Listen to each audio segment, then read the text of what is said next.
ఆడ తీసుకోవా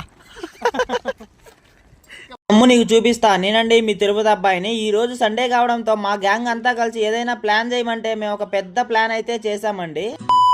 చేసిన ప్లాన్ ఏమనుకుంటున్నారా? మా తిరుపతికి దగ్గరలో ఒక చెరువు అయితే ఉందండి. ఆ చెరువు దగ్గరికి వెళ్లి చేపలను బట్టి అక్కడే అయితే ఫ్రై చేసుకొని తినాలనే ప్లాన్ అయితే చేసాము. మేము అనుకున్న ప్లాన్ అయితే సక్సెస్ అయింది. చూస్తున్నారు కదండి, సుమారుగా ఒక 10 చేపలను అయితే పట్టి అక్కడే మసాలాను అయితే ఆ చేపలకు పట్టించి ఫ్రై చేయడానికి మేము అన్ని తీసుకెళ్లామండి. చూస్తున్నారు కదండి, మేము చేపలను అయితే కొన్ని అయితే ఫ్రై చేసేసాము. కానీ చివరిలో హఠాత్తుగా మేము ఊహించని ఒక పరిణామం అయితే జరిగిందండి. హఠాత్తుగా జరిగిన పరిణామం ఏమనుకుంటున్నారా? మేము పట్టిన చేపలన్నీ ఫ్రై అయిపోయాయని మా గ్యాంగ్ మొత్తం చాలా అంటే చాలా సంతోషంగా ఉన్న సమయంలో ఒక బాధాకరమైన విషయం అయితే జరిగిందండి. మేము ఎత్తుకెళ్లి చేపను ఫ్రై చేస్తూ ఉండగా ఆ చేపకు మంటలైతే మండుకొని ఆ చేప మంటల్లో అయితే కాలిపోతూ ఉందండి. మా గ్యాంగ్ మొత్తం ఎలాగైనా సరే ఆ చేపను కాపాడాలనుకుని చాలా శత విధాలా అయితే ప్రయత్నించారండి. కానీ ఆ మంటలు ఆర్పడానికి ఎటువంటి సహాయం లేదండి. ఫైర్ ఇంజన్లు కూడా రాలేదు. అందువల్ల మా వాళ్ళు ఎలాగోలా ఆ చేపనైతే రక్షించారు. గాని చివరకు ఆ చేప అయితే ప్రాణాలు విడిచేసిందండి. ఇక చేసేది ఏమీ లేక